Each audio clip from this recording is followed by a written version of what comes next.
Hey beautiful people, welcome to my channel, and in today's video we are going to be talking about a very interesting topic. This news was actually published on the 14th of May 2023. I will be dropping the link in the description box.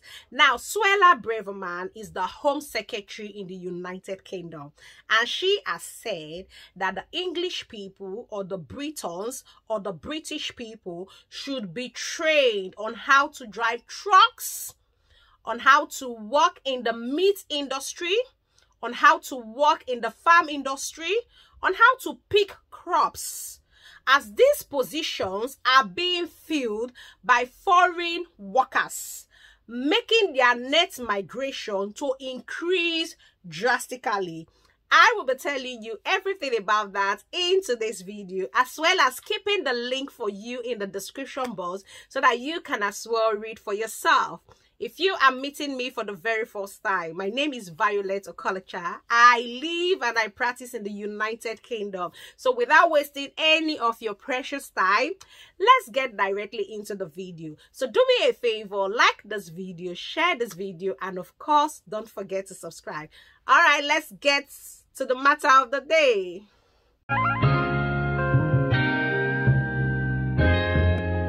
Ryan Little.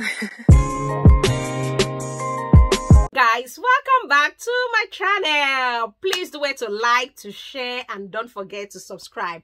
Like I said, Suella Braverman is the Home Secretary in the United Kingdom, and she is feeling like some of the Britons or some of the English people are becoming too relaxed, because a lot of their positions or a lot of their vacancies are now being filled by foreign workers, and this is really making the migration to increase. Because if there is nobody to pick crops, they have to give people tattoo visa, tattoo sponsorship, so that they come and do it. If there is nobody to work in the farm industry, they have to give people, foreign workers, tattoo visa to come do it. And she's saying that if they train the English people or if they train the Briton people to do it, then there will be no need to give foreigners visas to come and do it here, because she feels it is drastically increasing the migration. I'll be honest with you guys. Now in the United Kingdom, there are a lot of foreigners. I can tell you for free, where I currently live, like, I'm a Nigerian. So where I'm living currently, if I tell you I miss Nigerian too much, I might be lying, because I see a lot of Nigerians here as though I'm in Nigeria. I see a lot of Indians, a lot of Ghanas.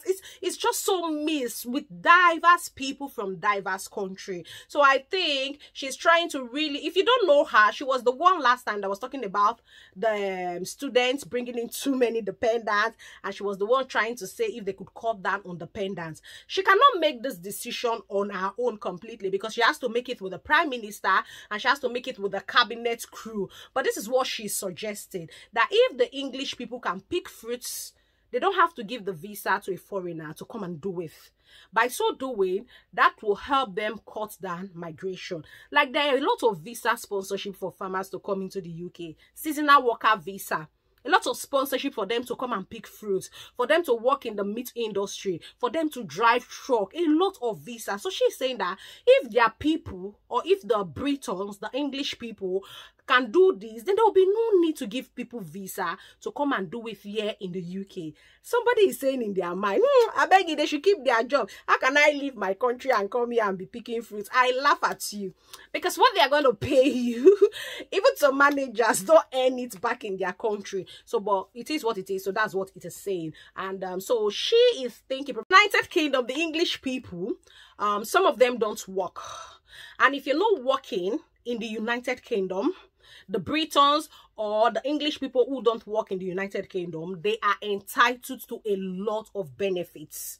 Like, for instance, if you're a British or you're an English person and you don't work in the UK for one reason or the other, probably you are not working, they will pay you for not working. You get payment for not working. Yes, you are entitled to a lot of benefits, housing benefits. A lot of people are entitled to housing benefit because they are not working. So because the system in the United Kingdom is working, so you are not working in the United Kingdom, they will pay you. There is job, but some people choose not to work, and because they choose not to work for one reason or the other, they're entitled to housing benefits. They're entitled to child benefit. They're entitled to universal credit benefit. They're entitled to child tax benefit. And if you are entitled to housing benefits, you are entitled to free dental treatment, free eye test treatment. So they are entitled to a lot of benefit: housing benefit, child allowance, child benefit, child allowance benefit, universal credit benefit, child tax credit. So they're entitled to this benefit. So imagine you are not working and you are being paid as though you are working. You see, so some of them might not really want to work. So a lot of them are at home and they are receiving these benefits monthly and weekly, and they're even in a house that they are not paying any rent, and they help them to pay their council tax and even some bills. So some of them are quite relaxed. So she is feeling like if they come out and work, pick fruit, work in the meat industry, work in the farm industry, even drive truck, if they are being trained, that will prevent them from giving foreign workers visas to come to the United Kingdom. So you see, so I don't know, but a lot of British people and English people I know are very hardworking. I've never met the lazy ones. Yes, I've never met the English people that are lazy. I'll tell you for free. My colleagues at work, I work with a lot of English people. Remember, I'm a registered nurse, and they're so hardworking. They are really, really, really hardworking. So for her to come up and say they should train them, they should train those, you know, probably those who are not working, of course, who are entitled to a lot of this benefit to do this. I think probably she's the one, they're the ones she met, and to train them to do, so that of course they don't have to, you know, give foreigners visas to come about this. So this is what is at hand now, but she can't make the decision by herself. She has to make it together with the Prime Minister and together with the cabinet crew. So let me read the information for them so that we go straight before I end this video. Her speech comes amid a growing role with the cabinet and the Conservative Party over net migration. Reports have claimed that the figure could reach close to 1 million from a record-breaking of 504,000 last year. So what she's saying is, if they continue giving foreign workers visas to come and do these things, which if they train the Britons, they can do, that the net migration, which has already increased from 504,000, is going to go up to 1 million. So this is what Suella Braverman is saying.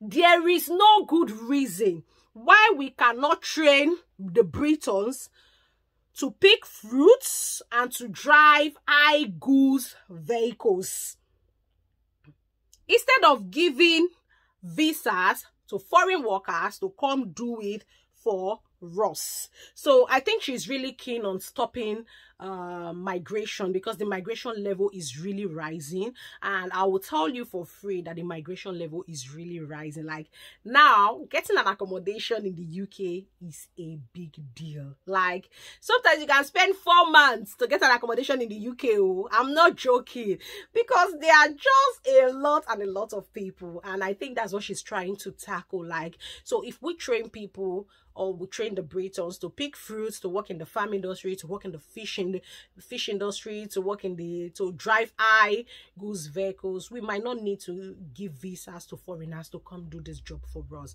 But it is what it is. We came here because there's job here. Like personally, I came here obviously because there's job for me. I did my interview and I got a job while I was even in Nigeria, and I wasn't even keen on coming, to be honest, initially. But when they kept on, you know, kept on sending me mails, you've gotten a job, we'll pay for your visa, we'll pay for your we'll give you an accommodation for 3 months, then I was like, okay, I just might consider it, and here I am today. So if there's nobody to do the job, of course foreigners will have to come and do the job. So it is what it is, but this is the news I've had, and I thought of sharing it with you. So tell me what you think in the comment section, because I'm even happy like a lot of people are getting benefits here. I've never gotten any benefits while I was in my own country, but probably some people got benefits in their own country. I didn't know. I was never entitled to anybody. Even when I was not working, nobody was paying my house rent. Like, it was my husband paying the house rent when I didn't have a job then. And so I've never been entitled to any benefit. A child benefit, no. I and my husband paid the kids' school fees while we were back in Nigeria. Free healthcare, probably, because we have NHS and we pay 10%, I think so. But outside that, I've never been entitled to any much benefit. But I think probably some people might have been entitled in their own African country, but I really wasn't entitled to any benefit. All right, guys, so that's the news at hand. All the best. So I'll see you in my next video. Until I see you again, all the best. Bye for now.